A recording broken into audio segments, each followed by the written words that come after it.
So my buddy Micah from California came out here. He actually shipped out one of his steel maces out here, and I ordered one from a company called Stronger Grips, a guy named Ryan Pitts. Custom makes these out of stainless steel. So we brought him out here to the beach this morning. We got a band workout, hit some shoulders, and then swung these around. So even though bands are the way that I like to train, it's also nice to try other things. And this is something that Mike has been doing for a long time. How long have you been doing this now? We said like 15, 16 years now. For me, it's a brand new thing. So having Mike out here to give me some pointers has been really helpful. So I figured I'd share some of those things with you, especially since I'm coming from, let's call it a beginner's perspective. You always have those aha moments, those insights in the very beginning that you forget about later on. You take those things for granted. So I think it's a perfect time for me to be able to share that with you guys. And if this is something you're interested in doing, it's kind of the three probably key takeaways using the steel mace. So this bad boy right here is the one I was talking about from Stronger Grips. So it's all stainless steel. A lot of the ones that you see are actually, they look much smaller, and those are solid. This is hollow on the inside, and so then you fill it. You can fill it with sand, you can fill it with lead shot, whatever you want. Right now, empty, this thing probably weighs about 25 pounds, which 25 pounds may seem light compared to a dumbbell. You pick up a dumbbell and you curl it and it doesn't feel like much. But the whole thing with a steel mace, like a leverage club, is you have leverage working against you. So all the weight is on the very end. So it makes this thing pretty unruly. With that being said, one of the primary moves with a steel mace, you can do all kinds of things with these, is a 360. That's the one that everyone wants to do because it looks cool. It looks like you're a barbarian swinging this thing around in a circle. And that's where it's a lot harder than you think. The first time I picked up one, I picked up a 20 pounder and it felt like it was 60 pounds. So I recommend that even if you're a dude, even if you're strong, start off lighter, start off with like a 15 pounder, learn the technique first. And then once you get it, you'll be able to rapidly move up to the heavier and heavier maces. So tip number one, I think the big takeaway for me, and I'll let you jump in and explain the proper technique, but is really hand position. So explain what you want to focus on as far as what you explained to me about moving around your head. Yeah, so this first move is a 360. We call them halos or swings in the industry. So essentially what you're doing is you're taking this mace, and the first thing is a lot of people make the mistake of holding too high. When you're holding too high, you're putting off balance. So if you look, a lot of people start way up here like this, and automatically if you look at my shoulders are out of position. So you want to be here, lat engage, kind of belly button out, nice steady position. The first move is actually what I call the block. So if you can imagine blocking with a sword, I'm not going to go like this. And let me just show you the motion, then we'll break it down. So this is a 360 or a halo. Right there, okay? Now, the first inclination for somebody, if I want to take the club that way, is to move your hands that way. In fact, it's the opposite. If I want the club head to go that way, I'm going to initiate the move by sweeping up around the outside of my face. So if I watch my hands, if you pay attention to my hands, watch where my hands actually go. The club will go this way, my hands will go this way and up. And I went slow just to kind of show you that initiation around, and my hands go up and over.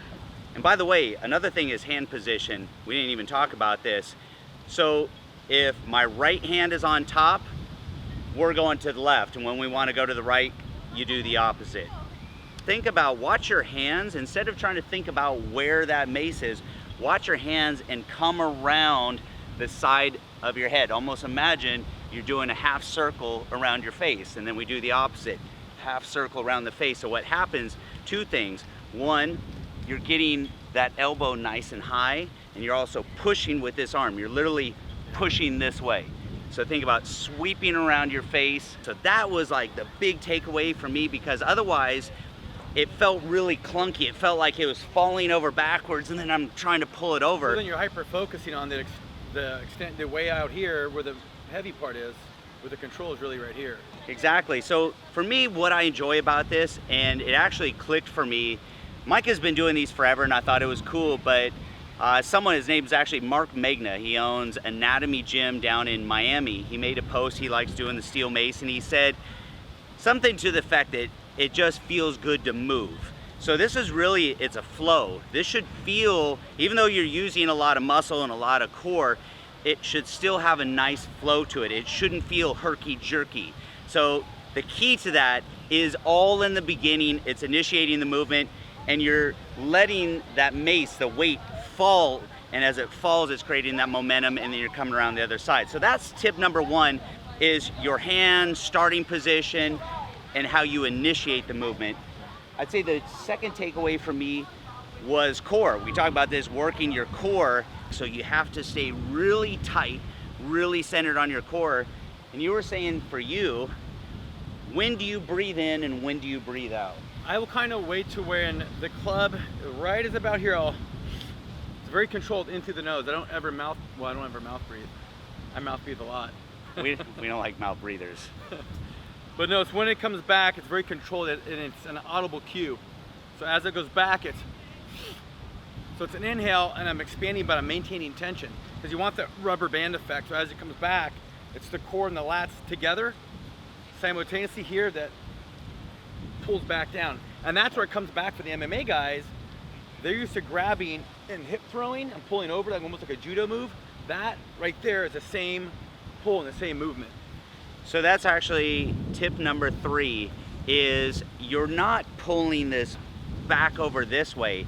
That's why you've got to get your hands high, your arms high, because by having them high as you come around the other side, it's allowing you to pull down. And that, Micah was saying, you're using your abdomen and your lats at the same time. We've done, say, a straight arm push down when you're trying to work your lats. Well, it's the same concept here. So we're using our lats to pull that over the top. So you're starting nice and low, you lift high, keep those abs tight, and as you come around the other side, then it's the pull. You want to demonstrate one more time? Because your form looks way better than mine. So again, if you listen to my breathing, it should make a sound.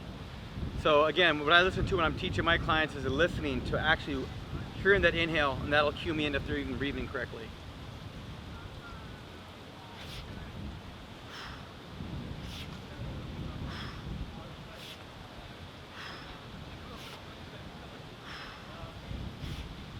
When I want to take it the other way.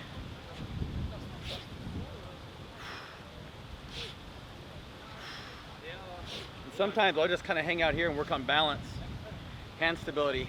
But a lot of times people are getting these and they're kind of screwing around here. If we can get that mace, even hang out and work on some of your stability, that's a good thing to do, is to work on both sides. Just getting that control. Knowing your weapon before you move is the big thing.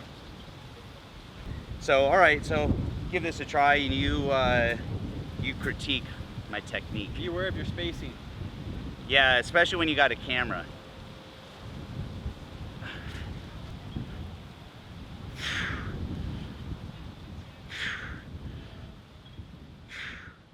So this isn't in your arms as much as this is, when you're doing it the right way, this is in your core. So those would be my beginner tips for using a mace. Like I said, I consider myself a beginner. Micah, someone who is advanced, but doing it for a long time, over a decade now. So I thought it'd be a good opportunity to share his knowledge with you guys. You could integrate it with whatever you're doing. For me, integrating with some bands, getting out there doing some push-ups, some crunches, just when I want to get some movement. Like I said, even though I like to train with bands, it's always awesome to try new things and learn new things, especially from people who have been doing it. So again, that's why I brought Mike out here to share this information with you guys. So that's it.